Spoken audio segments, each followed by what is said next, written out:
Bonjour à tous et bienvenue. Quelle est la situation économique réelle du Barça? La question paraît très simple puisque pour l'immense majorité des clubs, il suffit simplement de lire les bilans financiers publiés chaque année pour avoir une idée plus ou moins de la situation.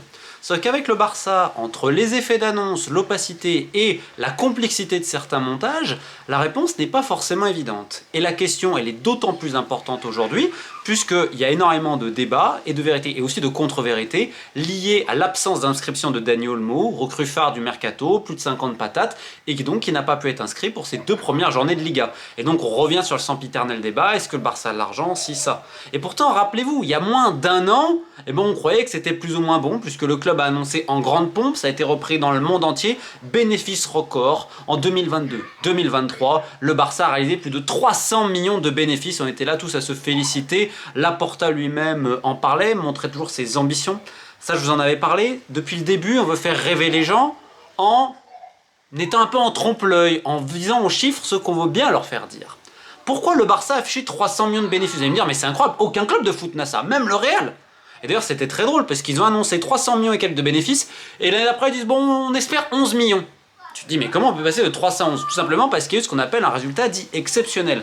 Comment on arrive à 300 millions? Et là, vous allez voir ce que je vais dire. C'est une méthode légale qui avait été décrite dans le confidentiel, mais qu'à mourir de rire. Honnêtement, je me dis, mais les mecs sont trop forts pour faire passer ça comme un choix à la crème, c'est magnifique.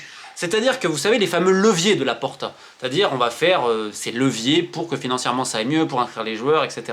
Rappelez-vous avec sa politique au début très ambitieuse de transfert, quand il fait venir Rafinha, Koundé, Lewandowski et tout. Donc il y a évidemment la vente d'une partie des droits TV du club. On rappelle pour tous ceux qui ne connaissent pas l'économie du football, la principale rentrée d'argent, ce sont les droits TV. D'accord? De partout. Donc ils ont vendu au début 10% de leurs droits TV à un fonds qui s'appelle Sixth Street en échange de cash. C'est un peu ce qu'a fait CVC avec la Ligue 1. Sauf que là, c'est pas à vie. Et en fait, ils ont revendu 15 autres pourcents. Donc ça fait que Sixth Street, sur les 25 prochaines années, va toucher 25% des droits télévisuels du Barça. Et en échange, il y a eu des chèques de plusieurs centaines de millions. Donc c'est du cash rapide qui était nécessaire, notamment pour rembourser certaines dettes à courte échéance, etc. Et renégocier également certaines dettes. Pour le coup, ça n'a pas été trop mal pour le Barça, on y reviendra après.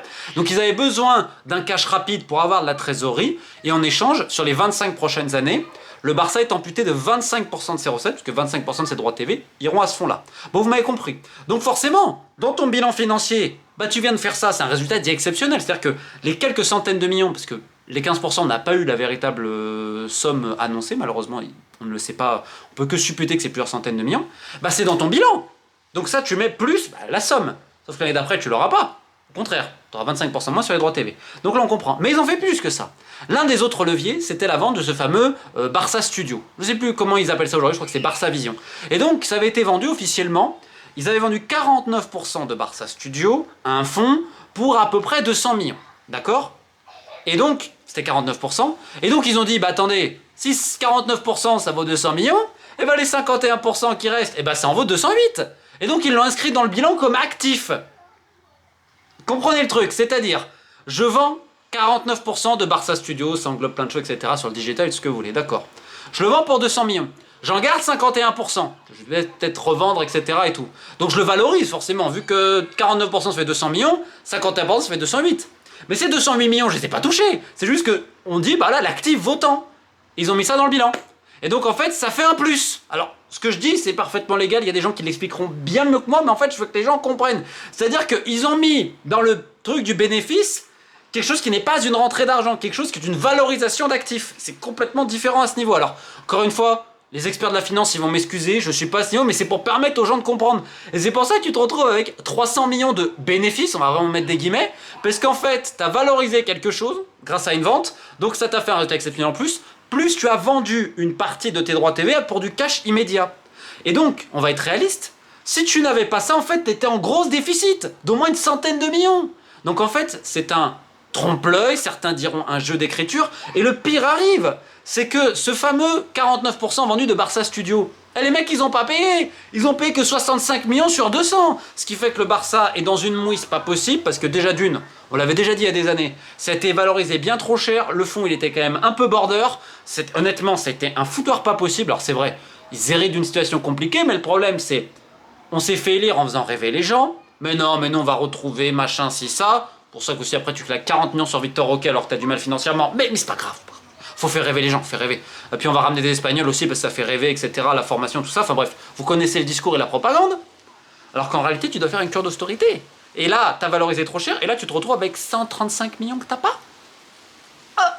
Donc forcément, t'es pris à la gorge. Et surtout, c'est les engagements que t'avais pris avec la Liga. Pareil, rappelez-vous, il y a quelques mois, oui, on fait fuiter un contrat exceptionnel avec Nike. Toujours pas arrivé le contrat avec Nike. Le problème, c'est que t'avais annoncé ça à la Liga. T'avais annoncé la vente des studios, mais finalement, t'as pas touché le cash. Et le contrat avec Nike allait être, je sais pas, pentagruélique. Alors que de l'autre côté, là, on va se dire, oh, mais c'est une direction amateur. Mais pas que, parce qu'il y a quand même des choses bien. La masse salariale a enfin baissé. Rappelez-vous la folie de l'après-Neymar et les salaires exponentiels, enfin bon, qui avaient été donnés par l'ancienne direction et tout. Donc on a réussi enfin à avoir une masse salariale qui est beaucoup plus acceptable. Elle a baissé d'à peu près 30%, je ne dis pas de bêtises, c'est très bien. Dans le même temps, en effet, les revenus commerciaux ont augmenté. Pareil vis-à-vis de la billetterie, pareil vis-à-vis de toutes les installations. On a également la section féminine qui ne perd pas d'argent, ce qui est très bien quand tu vois tout ce que le basket perd. Donc il y a aussi des points positifs. Le problème, ces points positifs-là ne compensent pas tout ce qu'il faut. Puisque là, on va aller plus loin. La Liga n'a pas inscrit encore le mot parce qu'en fait, les engagements pris par le Barça, les promesses prises par le Barça, n'ont pas été tenues. Tout simplement. Et les gens qui, eux, veulent simplement voir Dani Olmo, voir des joueurs, ils sont en fait suspendus à tout ça. Et le problème, c'est qu'il y a tellement d'effets de communication, c'est super opaque, qu'en fait, on ne sait pas vraiment à quel sens jouer. Je rappelle également que là, jusqu'en 2028, le Barça doit rembourser aux établissements bancaires plus de 200 millions. Qu'il y a eu également une renégociation, un rééchelonnement de la dette avec Goldman Sachs, qui était colossal. Goldman Sachs a prêté, je crois, à peu près ses 500 millions, quelque chose comme ça. Sauf que là, les taux d'intérêt ont baissé, donc ça fait que c'est bien. Ils ont pu renégocier à des tarifs préférentiels. Donc ils ont, je crois, une économie à peu près 50 millions. Et donc il leur reste 444 millions à peu près à rembourser jusqu'en 2031. Sauf qu'en fait, c'est en 2031 qu'ils donnaient 230 millions. Donc on imagine que d'ici là, il y aura encore un nouveau rééchelonnement de la dette, etc. Et tout. Et ça, c'est sans compter le fameux projet pharaonique Espai Barça qui avait été annoncé en grande pompe où tu as 20 acteurs financiers pour un coût de 1,4 milliard. Alors on avait annoncé les taux d'intérêt qui en fait, oh bah tiens, surprise, ils sont un peu plus gros que prévu d'ailleurs. Et donc la question en fait elle est simple, c'est le Barça irait une situation très compliquée. Tu veux quand même faire Espai Barça en disant ok ça va donner les nouvelles structures, les rénovations, tout ce que vous voulez, ça va nous permettre ensuite de faire beaucoup plus d'argent et d'être stable financièrement, je le comprends. Le problème c'est que le club ne peut pas supporter Espai Barça avec tout ce que ça comporte, même si tu as des prêts qui vont être remboursés d'ici 24 ans, mais tu peux pas d'un coup faire ça, de l'autre côté ne pas être en énorme politique d'austérité. Je suis désolé, ça fait pas rêver les gens, les joueurs, etc. Et ça c'est pas pour des raisons électorales, mais si le Barça va avoir une seule chance de survivre et être sain à long terme, va faire une énorme austérité. C'est-à-dire pas augmenter les salaires des dirigeants qui, ah bah tiens, bizarre, ça passe de 17 à 24 millions, oh bah, mais on a réussi des bénéfices records. Donc, comme disaient certains, Barça si, la Porta non. On peut comprendre quand même, parce que quand tu lis les chiffres, tu te dis, il y a un petit souci quand même. Alors, il y a eu des efforts qui ont été faits, c'est très bien, et d'un côté, tu claques 40 patates pour Vitor Roque. Vu la situation du club, tu ne peux pas continuer à avoir une politique dispendieuse. Alors on le voit pour ce mercato. Et honnêtement, Dani Olmo, c'est... Oh oui, il y en a qui vont parler sportif. Mais là, plus que le sportif, faut penser financier. Comment d'un coup tu peux supporter tels investissements, même si tu ne les payes pas tout de suite, avec tout le reste, tout ce que tu dois rembourser, les transferts que tu n'as pas encore fini de tout rembourser, également tous tes prêts bancaires jusqu'en 2028, donc là c'est vraiment à court place, c'est 200 millions, plus ensuite Goldman Sachs, plus gérer Espai Barça à côté. Comment tu fais en fait? Comment tu vas gérer 1,4 milliard et 100 millions? Comment tu fais? Ah oui, là tu peux tromper les gens, tu fais des numéros d'écriture, ah mais oui, mais on a valorisé ça à 200 millions, donc moi je valorise ça à 208 millions, je le mets, etc. Alors j'ai toujours pas l'argent. Tu peux annoncer Nike, tu peux annoncer ce que tu veux. À un moment, il va falloir du cash. Sauf que là, tu as liquidé pas mal d'actifs. Alors oui, tu as Spotify, tu as le naming, et c'est vrai qu'il y a quand même du bon boulot aussi qui est fait, il ne faut pas le nier, et la situation est très compliquée. Mais là aujourd'hui, si tu vends pas tes meilleures valeurs marchandes ces prochaines années, tu vas faire comment pour trouver le cash? Tu vas encore faire d'autres emprunts qui vont... À un moment donné, c'est pas vraiment tenable. Et aussi, tout ça est suspendu aux résultats sportifs. C'est pour ça que l'année dernière, l'élimination Ligue des Champions, elle a fait énormément de mal au Barça. Parce que si ils avaient obtenu une qualification contre le Paris Saint-Germain, c'était 10-15 millions en plus. Avec les droits TV, les droits que l'UEFA donne, etc. Donc en fait, le club est vraiment à queue entre deux chaises. Puisque d'un côté, sportivement, il ne peut pas trop se dégarnir. Parce que s'il le fait, il risque de moins toucher forcément des prix sportifs. Parce que plus tu vas dans la Ligue des Champions, plus tu as de bonus. Dans le même temps, les gens, forcément, plus ils ont des stars, etc., plus ils vont acheter du maillot, etc. Mais c'est pas énorme. Ça fait toujours un bonus que un sou est un sou actuellement au Barça. Et de l'autre côté, tu peux pas non plus trop dépenser. Parce que si tu le fais, comme tu avais fait Rafinha, Lewandowski, etc., t'es pris à la gorge parce que tu dois rembourser d'autres choses. Donc tu dois à la fois gérer ça, et il y a la troisième équation, qui est le pouvoir. C'est-à-dire, je peux pas non plus dire aux gens la vérité, parce que d'un côté on va te dire oui, mais après on serait pas fort vis-à-vis des négociations, vis-à-vis des joueurs. Oui, sachant qu'aujourd'hui si tu as une offre, tout le monde est sur le marché, très clairement.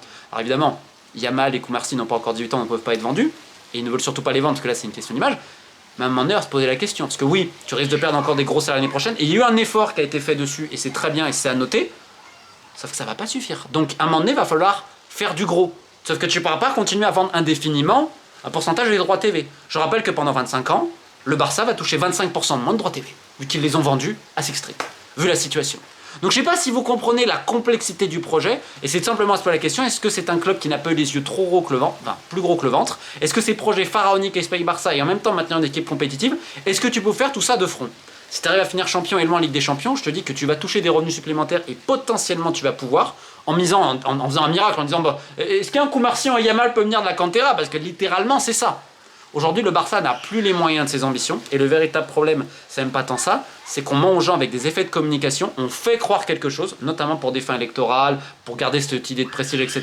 Il faut dire simplement quelque chose aux gens. Le Barça, ça a été exceptionnel, c'était une machine à gagner il y a 10-15 ans. Aujourd'hui, financièrement, le club ne peut plus. Et sans une véritable cure d'austérité, eh ben chaque année, on va se poser la question de est-ce que tel joueur ou pas sera enregistré? Donc c'est quand même un peu triste, même plus que triste, mais on va souhaiter évidemment bonne chance aux coulés. En tout cas, j'espère aux gens que ça leur permet d'y voir un petit peu plus clair.